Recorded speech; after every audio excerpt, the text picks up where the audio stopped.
Hello. പാരീസിൽ വന്നാൽ ആരും ഒരിക്കലും മിസ്സാവാതെ കാണേണ്ട ഒരു സ്ഥലം തന്നെയാണ് ഐഫിൽ ടവർ. ഇപ്പം ഞങ്ങൾ ഇത്തവണ വന്നപ്പോഴത്തേക്കും കഴിഞ്ഞ പ്രാവശ്യം കയറിയതായതുകൊണ്ട് ഞങ്ങളത് കയറിയില്ല. ഐഫിൽ ടവറിൻ്റെ മുകളിൽ നിന്ന് പാരീസിൻ്റെ ഒരു വളരെ ഭംഗിയുള്ളൊരു കാഴ്ചയാണിത്. നടുക്ക് കൂടി പോകുന്നത് സെയിൻ റിവറാണ്. ഇപ്പോൾ പാരീസിലെ എല്ലാ ഇമ്പോർട്ടൻറ്റ് മോണ്യുമെൻറ്റ്സും ഈ സെയിൻ റിവറിൻ്റെ തീരത്ത് തന്നെയാണ്, ഒന്നുമില്ലെങ്കിൽ അപ്പുറം അല്ലെങ്കിൽ ഇപ്പുറം. അപ്പം നമുക്ക് സെയിൻ റിവറിൻ്റെ ഓരോരോ വശത്തു നിന്നുള്ള ഭംഗി ഓരോരോ സ്ഥലത്ത് നമ്മൾ എവിടെ നടന്നാലും ശരി, പാരീസിൽ സെയിൻ റിവർ നമ്മൾ കാണും സിറ്റിയിൽ കൂടി നടന്നാൽ. അപ്പോൾ ഓരോരോ സ്ഥലത്തുള്ള ഇത് മുകളിൽ നിന്നുള്ള ഒരു വ്യൂ ആണ്, വളരെ രസമാണ് മുകളിൽ നിന്ന് കാണാൻ. ഇവിടെ ഒരു 37 ബ്രിഡ്ജ് ഇതിൻ്റെ മുകളിൽ പാരീസിൽ തന്നെ ഉണ്ട്, ഈ സെയിൻ റിവറിൻ്റെ മുകളിൽ കൂടി. അപ്പോൾ അതിൽ വളരെ പഴയതായിട്ടും ഇമ്പോർട്ടൻ്റ് ആയിട്ടുള്ളൊരു ബ്രിഡ്ജാണ് ഇപ്പോൾ നമ്മൾ ഈ ക്രോസ് ചെയ്ത് പോകുന്നത്. പാരീസിനെ പറ്റി പറയുകയാണെങ്കിൽ ശരിക്കും നമ്മളെ അത്ഭുതപ്പെടുത്തുന്നൊരു സ്ഥലം തന്നെയാണ് പാരീസ്. നമ്മൾ വിചാരിക്കുന്നതിലും അപ്പുറം നമുക്ക് കാണാൻ ധാരാളം, ഒരു മാസം നമ്മളിവിടെ താമസിച്ചാൽ പോലും നമുക്ക് തീരാത്തത്ര സ്ഥലങ്ങളുണ്ട് കാണാൻ. ഞങ്ങളിവിടെ ഒരു 5 ദിവസം താമസിച്ചു. അപ്പം ഒരുവിധം എന്തൊക്കെയോ കണ്ടു സിറ്റിയിൽ എന്നല്ലാതെ ഒന്നും ഒരു വശം പോലും ആയിട്ടില്ല. അപ്പോൾ പാരീസിൽ ഞങ്ങൾ ആരെങ്കിലും വരാൻ പ്ലാൻ ഉണ്ടെങ്കിൽ ഒരു മിനിമം ഒരു 4 ഡേയ്സ് എങ്കിലും വയ്ക്കണം. കാര്യം നമുക്ക് ഒരു പതുക്കെ നമുക്ക് നല്ലോണം ആ ഒരു പാരീസിനെ ഫീൽ ചെയ്ത് അറിഞ്ഞുകൊണ്ട് നമുക്ക് കാണാൻ പറ്റും. 2-3 കാര്യങ്ങൾ ഞങ്ങളുടെ അനുഭവത്തിൽ നിന്ന് പറയാണ്. നിങ്ങൾ ബുക്ക് ചെയ്യുകയാണെങ്കിൽ വളരെ കുറച്ച് ഒരു മാസം അല്ലെങ്കിൽ 1.5 മാസം മുമ്പ് തന്നെ പ്ലാൻ ചെയ്ത് ആദ്യം ഫ്ലൈറ്റ് എടുത്ത് താമസത്തിന് എയർബിഎൻബിയോ അല്ലെങ്കിൽ ഹോട്ടലോ, എയർബിഎൻബി ആണ് കുറച്ചും കൂടി നല്ല ചീപ്പറെന്ന് തോന്നുന്നു. അപ്പോൾ എയർബിഎൻബിയോ എടുക്കുക. അത് കഴിഞ്ഞിട്ട് നമുക്ക് ഇവിടെ എന്തൊക്കെ നമ്മൾ വിസിറ്റ് ചെയ്യുന്നു നമ്മളൊന്ന് പ്ലാൻ ചെയ്തിട്ട് അതിൻ്റെ എല്ലാം ടിക്കറ്റ് നമ്മൾ ഓൺലൈൻ തന്നെ എടുത്തിട്ട് വരിക. അപ്പോൾ നമുക്കൊരു ടൈം സ്ലോട്ട് അലോട്ട് ചെയ്തിട്ടുണ്ടാകും. അപ്പോൾ നമുക്ക് വരാനും ആ ക്യൂ നിൽക്കാനും ഒക്കെ അവോയ്ഡ് ചെയ്യാം. അതെല്ലാം നമുക്ക് കറക്റ്റ് ടൈമിന് വരാൻ പറ്റും. പിന്നെ വേറൊരു കാര്യം, വന്നപ്പോൾ തന്നെ നാവിഗോ പാസ് എടുക്കുക.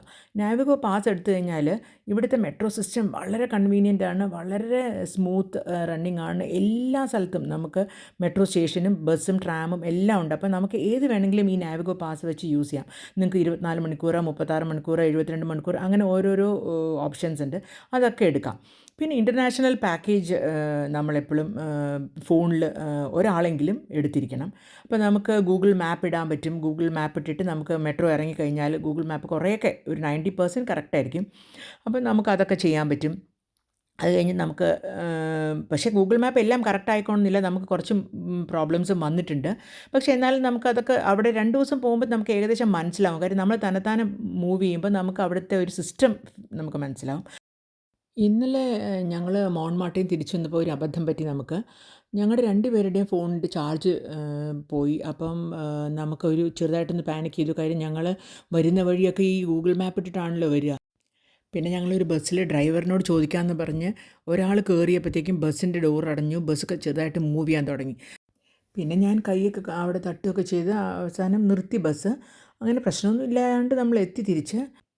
അപ്പോൾ പറഞ്ഞെന്താണെന്ന് വെച്ചാൽ ഒരു പവർ ബാങ്ക് പറ്റുകയാണെങ്കിൽ ക്യാരി ചെയ്ത് അത് നന്നായിരിക്കും.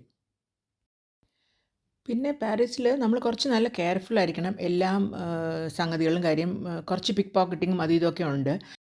ഇത്രയൊക്കെ ശ്രദ്ധിച്ചാൽ നമുക്ക് തന്നെത്താനെ വന്ന് പാരീസൊക്കെ ഒന്ന് കറങ്ങിപ്പോകാൻ ഒരു പ്രയാസം ഉണ്ടാവില്ല.